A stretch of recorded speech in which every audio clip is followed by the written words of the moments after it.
Terminal physique chimie, résumé du cours sur les interférences. C'est parti. Alors, il faut connaître absolument la différence de marche, delta, minuscule. En mètres, c'est la différence de distance entre les sources et le point M. Donc j'ai deux sources, le point M, du coup je fais valeur absolue de la distance S1M moins S2M. Peu importe l'ordre, que ce soit S2M ou S1M, comme c'est valeur absolue, ce sera positif. Condition pour avoir des interférences, donc c'est une question classique au bac, il faut qu'elles soient de la même fréquence, c'est-à-dire synchrone, et un déphasage constant, c'est-à-dire cohérente. Le déphasage constant, c'est-à-dire la même différence de position en tout temps. Donc il y aura des interférences constructives, c'est lorsque deux ondes en phase vont se rencontrer. On va avoir une intensité maximale, donc des franges brillantes ou un son beaucoup plus fort. La formule mathématique sera delta sera égal à k fois lambda. Différence de marche petit m, k un nombre entier.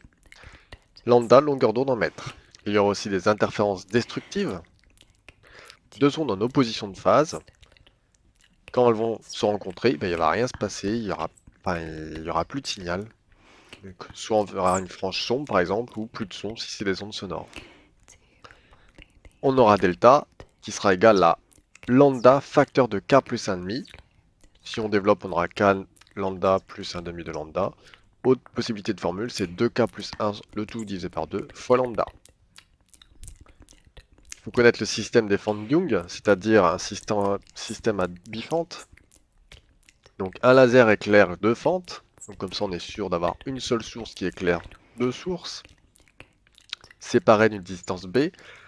Et là où il y a la rencontre des deux ondes, il va y avoir les interférences.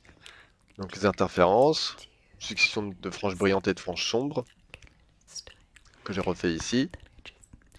Donc quand je vais avoir des franges sombres, je vais avoir des ondes destructives.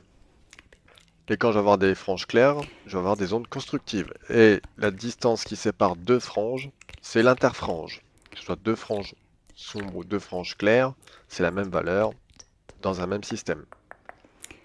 L'interfrange sera égale du coup à la longueur d'onde fois la distance grand D qui sépare les fentes et l'écran, divisé par B, la distance qui sépare les deux sources.